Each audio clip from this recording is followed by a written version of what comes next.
vocês, turma? Vamos a mais uma aula de arte e hoje é dia de revisão. Para a nossa revisão, vamos rever alguns tópicos que nós trabalhamos no decorrer desse período. E o primeiro deles eu mostro agora para vocês, tá bom? Então vamos começar lá do início da nossa apostila que foi trabalhada. Legal? Então, bora lá. Bom, pessoal, o que eu separei aqui para vocês foi justamente alguns tópicos importantes sobre o assunto. Então, o tópico que nós trabalhamos no começo da apostila foi sobre informação visual. Dentro de informação visual, nós vimos falar sobre esses assuntos, sobre a Idade da Pedra. Por quê? Por conta da necessidade do ser humano Deixa eu dar uma pausa aqui que eu vou virar a câmera novamente. Não vou virar a câmera não, deixa assim mesmo e depois eu viro pra gente poder conversar. Tá bom? Porque dentro da Idade da Pedra, nós vimos que o ser humano, ele sempre teve a necessidade de representar tanto o seu cotidiano quanto o seu modo de tentar fazer alguma espécie de caça para poder se alimentar. E tem a questão ritualística também. Logo, representar nas paredes das cavernas o seu dia a dia, o seu cotidiano. Tá? Então, utilizou-se desde esse período, o homem já se preocupou em utilizar-se da linguagem visual para formar a sua comunicação.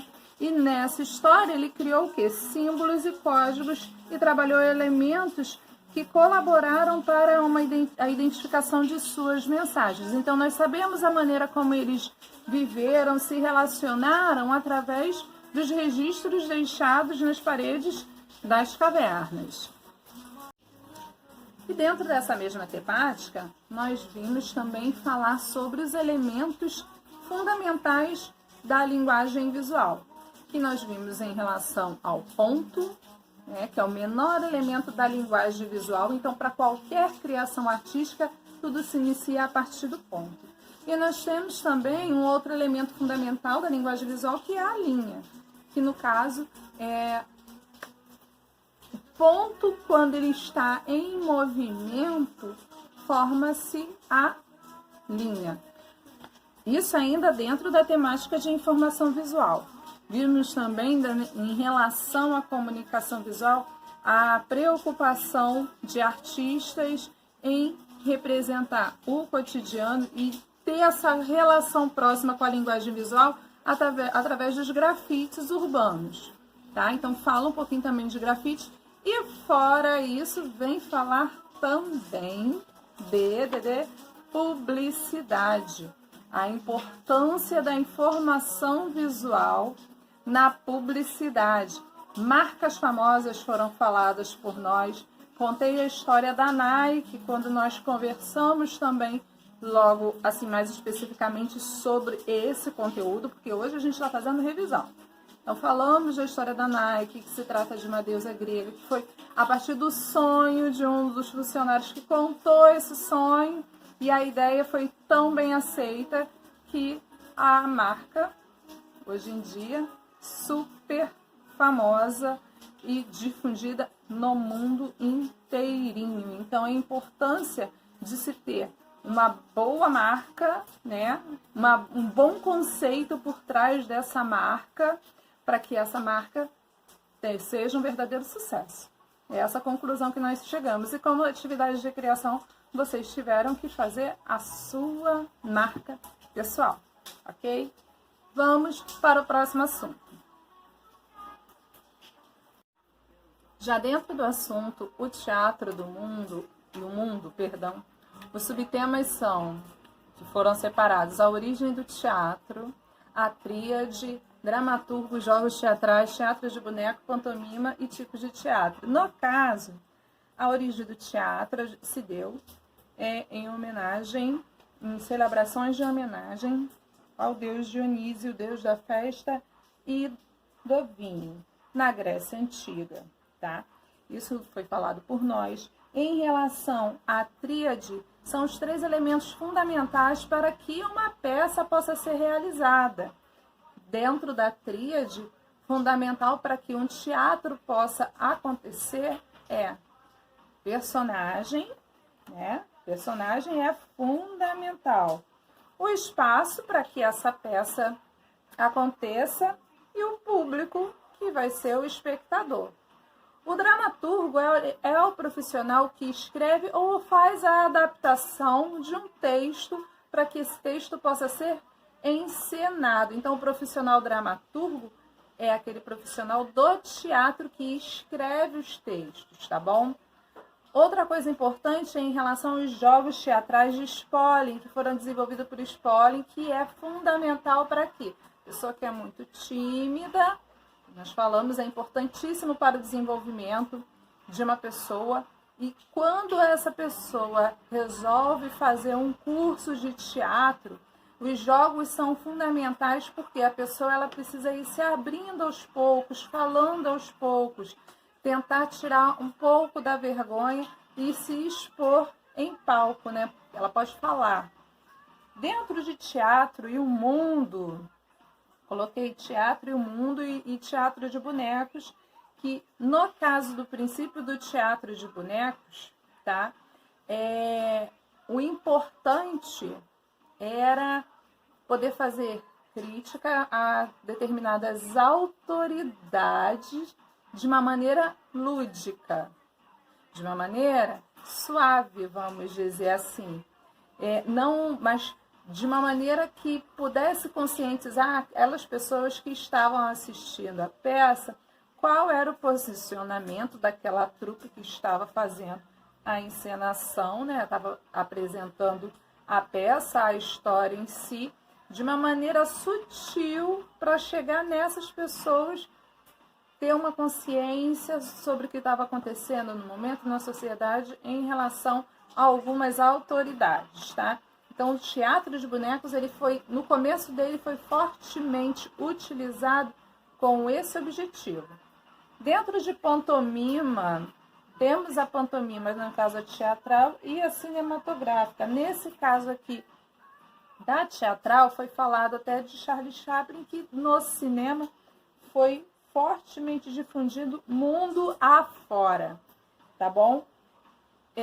O teatro de bonecos já é um tipo de teatro, mas nós vimos em relação ao tipo de teatro no mundo inteiro. Mas voltando para dramaturgo, nós conhecemos, por exemplo, alguns autores de peças teatral. Falamos de Ariano Suassuna, que criou a obra O Alto da Compadecida, que foi filme, e peça teatral escrita em 1955 também. Vimos também sobre outro dramaturgo mundialmente famoso, que eu solicitei até vocês o trabalho, que foi William Shakespeare, com algumas peças de Romeu e Julieta e também Sonhos de uma Noite de Verão. Vou falar de forma breve para não ficar muito extenso, tá, pessoal? Então, eu estou falando muito rápido. Qualquer dúvida, vocês têm como recorrer às aulas passadas na íntegra, dos vídeos na íntegra. Tá bom? Que eu também vou disponibilizar como apoio de estudos para vocês, tá bom? Então, aqui brevemente eu falei, a pantomima é a arte da mímica, tá? Passei direto pela pantomima, eu falei de Charlie Chaplin, mas a pantomima é a arte da mímica, da pessoa conseguir, através da mímica, comunicar, através de ações manuais, a expressão corporal, poder transmitir uma ideia, vamos dizer assim, e somente através da mímica. Dentro dessas explicações, a minha ideia era que, a gente falou agora de teatro e o mundo, era fazer uns cortes, assim, no momento em que eu estou explicando a vocês, colocar a tela, para ficar um pouquinho diferente do que a gente está acostumado. Mas, infelizmente, ou fica os dois aparecendo, que isso seria a forma habitual, né? Daí eu botar eu na bola, mas eu queria fazer a revisão de uma maneira um pouco mais diversificada, né? Afinal de contas, já estamos adentrando ao momento decisivo das nossas aulas, porque o nosso simulado vai estar bem próximo. Então, assim, bora continuar, porque assunto não falta. E pelo celular eu não consigo fazer esse jogo que eu queria fazer, de colocar a câmera apontada para a tela e depois para mim, só cortando. Aí eu vou juntar tudo para que vocês pelo menos assistam de uma maneira um pouco mais diversificada. Eu espero que tenha dado para entender, tá? Um pouquinho sobre o teatro. Como eu falei, eu só estou pincelando certos detalhes, tá bom? E aí vamos para o próximo tema, que é reciclagem na arte. Então, vamos para a tela de reciclagem na arte.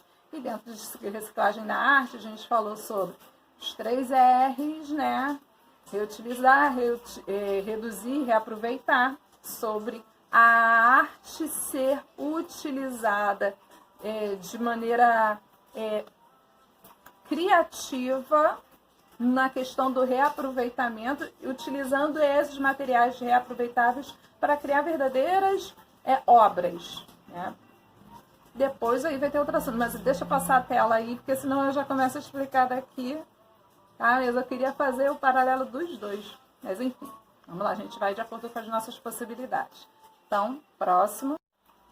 Bom, gente, coloquei bem curtinho. Na reciclagem da arte, eu separei para vocês a questão dos 3 R's, que eu acabei de falar para vocês, sobre alguns artistas fundamentais que se utilizaram da questão de levar as pessoas a ter uma consciência de preservação do meio ambiente e utilizaram materiais reaproveitados para poder realizar suas obras de arte. O tema principal no assunto fala de Franz Kreuzberg por conta do trabalho dele em relação assim, à defesa do meio ambiente. E aí ele utilizou de algumas árvores, plantas queimadas para criar esculturas, fazendo uma verdadeira crítica aos órgãos competentes, ao governo, sobre a questão das queimadas em determinadas regiões. Trabalho esse que não ficou relacionado somente à queimada, mas à questão da falta de cuidado com o meio ambiente. Ele também fez um trabalho de fotografia quando teve o deslizamento da barragem Mariana também. Então, é um artista engajado na preocupação de fazer com que a população tome para si a sua responsabilidade de também cuidar e denunciar o que é errado, o que está acontecendo de errado, porque, afinal de contas, falar de meio ambiente é cuidar das futuras gerações. Dentro do mesmo assunto, vimos a questão que alguns materiais demoram muito a degradar no ambiente, então a gente tem que tomar os nossos cuidados, né, em relação ao descarte, fazer o descarte correto e um descarte correto, consciente, enviando para certas cooperativas os materiais reaproveitados, tudo separadinho, né? A gente tem a preocupação de separar o nosso lixo, garrafas plásticas, garrafas de vidro, papéis, alimentos orgânicos, para que se possa reaproveitar os materiais da maneira correta e da maneira correta para que eles voltem a ser utilizados e não tenha nas indústrias maior quantidade de produção, ok? Então vamos a nossa... falando sobre artistas. Fala de Kreuzberg, obviamente, né? Porque o assunto fala bastante dele, fala de Vicky Muniz com as suas obras, aí a gente tem aquela temática do Marat, né? Uma releitura de Marat, que é uma obra neoclássica. Fala também de James Prado, né? Mas no caso, assim, toca o coração é Vicky Muniz, porque Vicky Muniz faz um trabalho fantástico, fantástico. fantástico, ok? E aí vamos para escultura. Bom, gente, acabamos de falar de tipos assim, de arte na reciclagem, e a Alexandre Calder também, assim, fundamental falar dele na questão de tipos de escultura, que vai ser o nosso próximo tema. Eu separei como tópicos a questão dos materiais, alguns escultores, materiais efêmeros utilizados, metal e corte que alguns artistas se utilizaram para criar suas esculturas, utilizando uma variedade, vamos dizer assim, de materiais que fogem ao tradicional da arte clássica, vamos dizer assim, que é o mármore, que sempre foi utilizado como material para que se faça esculturas. Aí, o tema logo começa com uma obra que é assim, o ícone da arte Flanders, cachorro hiper barulho, que é a obra de arte Pietà do artista Michelangelo Buonarroti. Fora ele, nós temos, fora ele como escultor, vimos em relação a como é a arte clássica grega nas construções dos bustos escultóricos. Mas uma coisa importante é que as esculturas, elas podem ser feitas em relevo total ou parcial. É arte plástica, ok? Tridimensional. E ela pode ser dessas duas formas, em relevo total ou em relevo parcial, né? O relevo total é a escultura tridimensional. Então, materiais efêmeros, que são aqueles materiais que só vão sobreviver durante um pequeno período de tempo se não for feita uma manutenção. Vou mostrar a tela para vocês, tá bom? E aí a gente continua. Bom, em tipos de escultura, os materiais que eu já falei, né? Alguns dos materiais importantes, fora os escultores. Vimos sobre Michelangelo, vimos em relação também a algumas obras encontradas até mesmo do período da Idade da Pedra, em que, por exemplo, a Vênus de Willendorf, que foi falada para vocês, sobre os tipos de escultura. Eu já falei que é uma arte que ela pode ser feita tanto em relevo total quanto parcial, e é uma das representações, né, uma das linguagens artísticas das mais antigas. Materiais tradicionais, né, além do mármore, para se fazer um trabalho escultórico, pode ser a argila, como pode ser a cerâmica, que são materiais maleáveis, e por conta deles serem maleáveis, a técnica utilizada é a técnica de modelagem. No caso do mármore, a técnica utilizada é de entalhe, por ser um material extremamente resistente. A preocupação da escultura grega em criar obras, né, esculturas, vamos dizer assim, relembrando o máximo a arte clássica, valorizando o corpo humano nu e colocando por ser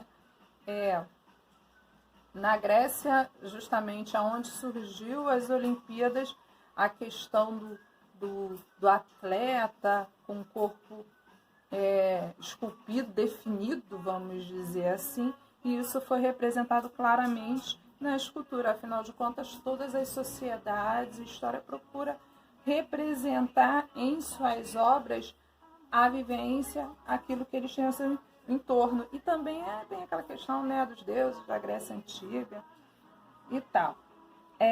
Materiais efêmeros são aqueles materiais com pouca durabilidade. Aí eu dei o exemplo de esculturas de gelo para vocês, dei exemplos de escultura na vegetação, na areia. Vocês lembram disso? Pois é. Tá? E aí cada um com sua técnica, que aí pode ser o entalhe, ou aí pode ser a modelagem, né? E tem utilizando um molde, a partir do molde. na arte moderna, nós viemos com a novidade, e essa novidade é justamente a arte cinética. Na arte cinética, as esculturas, elas ganham movimentação. Vou dar uma paradinha aqui.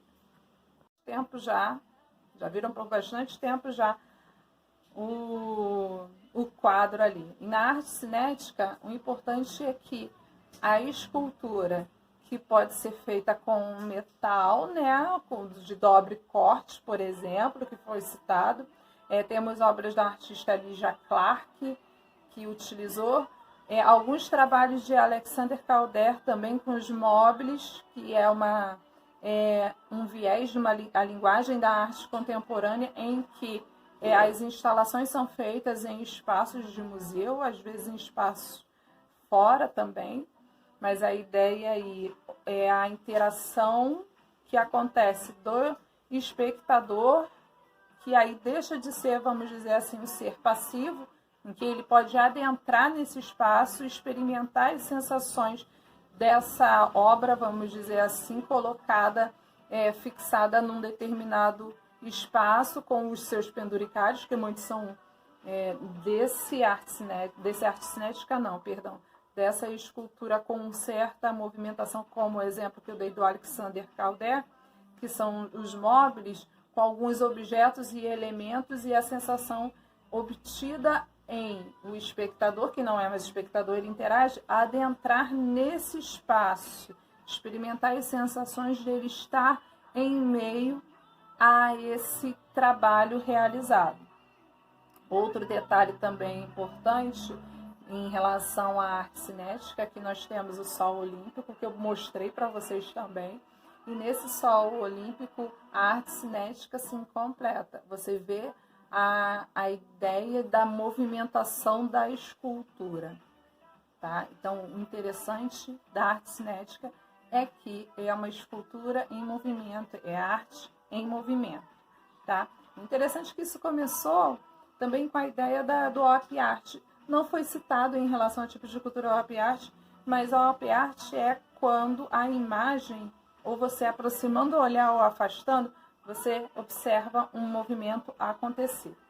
E aí foram, deixa eu ver, arte cinética. E aí foram esses assuntos que nós trabalhamos, tá bom?